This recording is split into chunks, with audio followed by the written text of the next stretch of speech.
Ganito ako gumagawa ng lumpiang Shanghai lalo na pag maramihan at ini-stack ko to sa ref. Ito yung kasi yung kapag wala nang time magluto, ito na lang niluluto ko. So ang ginagawa ko, ginagrind ko muna lahat ng ingredients sa food processor o food grinder. So ginrind ko lang yung carrots, bell pepper, onion at saka ng garlic at naglagay na rin ako ng kinchay. Mas malasa kasi yung lumpiang Shanghai kung mas pino ang mga aromatics na ilalagay natin. At dahil nga hindi naman masyadong pino ang nabili ko na ground pork, ay sinalang ko na rin ito sa food processor.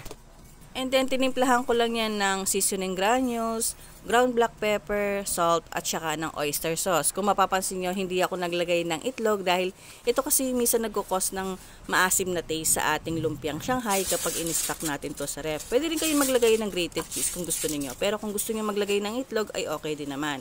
And then gumamit ako dito ng medium size na lumpia wrappers. Pwede nyo hatiin yan sa dalawa kung gusto nyo mas maliit ang magagawa niyo at mas marami. Ako kasi mas nilalakihan ko o dinadamihan ko yung laman ng lumpiang Shanghai na ginagawa ko. Mas gusto kasi ng mga kasamahan ko dito sa bahay na mas malaman yung lumpiang Shanghai na makakain nila. Hindi yung unang kagat, wrapper pa rin.